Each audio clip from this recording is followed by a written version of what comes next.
The big story we're tracking at this hour: India has grounded all 6 of the Boeing 787 Dreamliner aircraft operated by state-owned carrier Air India after the decision was made by the US Federal Aviation Administration. The Director General of Civil Aviation, the aviation watchdog, announced this just a while back, saying the decision was taken after the US grounded its fleet. As of now, there's no saying when the Dreamliners will be back in service. The DGCA has said Boeing has to satisfy everyone on safety standards. Each Dreamliner comes at a price of $95 million. India has 6 of them, 5 flying and 1 on standby. They flew on 2 international routes, Frankfurt and Paris, and domestically to Bangalore and Mumbai, but operations are unlikely to be hit. Sandeep Phookan is now joining us for more on this. Sandeep, we've been talking about how this, of course, was inevitable, but just to emphasize for all our viewers, operations aren't going to be hit, are they? No, not at all, Natasha, because, these, in any case, a very senior official of the airline told me that in any case they were using, this Boeing 787 Dreamliner fleet much below its optimization capacity, and it's often the case that when you induct a new fleet that you actually try them out on several routes. So far of the 27 that we have ordered, that India has ordered, only 6 of them have arrived.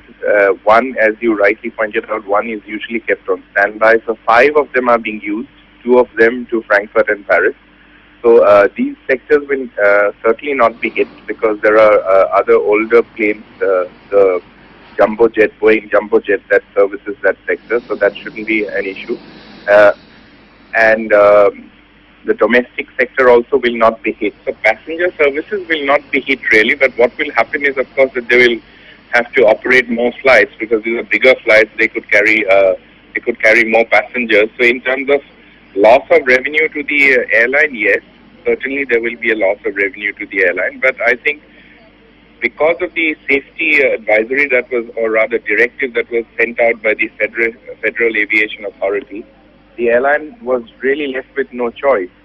Though officials with Air India say that they haven't encountered any major problem. As I reported earlier, Natasha, that this aircraft has had its share of glitches and technical snags, but they haven't encountered as yet any emergency landings. So far they were operating these flights fairly uneventfully. But given the fact that Federal Aviation Authority has issued a directive, and All Nippon Airways and Japan Air have already grounded their fleet, and other airlines who operate this particular plane, this model, will be doing so, Air India was left with no choice. So right now, as I understand, the procedure would be that they have been grounded for further checks. Boeing engineers will have to come and check these aircraft, certify that they are worthy of flying. Essentially, once they give the go-ahead, then DGCA has their own team that issues what is called as airworthiness certificate. So before every commercial flight, before a plane actually takes off and gets airborne, an airworthiness certificate is issued by the DGCA. That will happen in case of Dreamliners only once Boeing engineers certify and give the all clear signal. So I think until then, these flights will be grounded. But the airline will have to make arrangements for alternatives, for other planes to service the routes that these planes were servicing. Right, the dream for Boeing turning into a nightmare quite rapidly. Thanks very much, Sandeep, for joining us with all of that. We'll, of course, be getting you more on that later. We're expecting the Civil Aviation Minister also to make a statement.